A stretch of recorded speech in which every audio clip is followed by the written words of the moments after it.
The सिंधुवर्ल्ड.com की पेशकश। सिंधियत जा सूरमा सिंधी साहित्यकार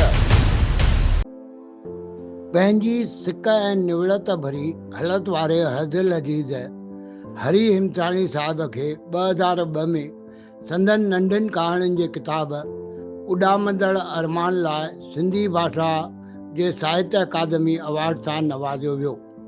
13 फरवरी 1933 ते सिंध जे नवाब शाह ज़िले जे हिसाब ॻोठ में जनम वठी 1947 में हरी हिमथाणी लॾे भारत अची राजस्थान राज्य जे अजमेर शहर में मैट्रिक पास करे रेलवे में नौकरी करण लॻा। देश जे विरहाङे बाबति हरी हिमथाणीअ जी बेहद असराइतिन कहाणियुनि खेसि सिंधी अदब जे शहदाइनि जे दिलनि में जॻह हासिल करे ॾिनी। सिंधी अदबी संसार जी अजीमो शान शख्सियत लासानी सृजनात्मक सलाहियतुनि वारे हरी हिमथाणी जो 1 दिसंबर 2020 ते स्वर्गवास थियो। विछड़ियो हरी गुल जलन पिया, याद आज़ाद सटल खे माज़ीअ जा दंगा पिया।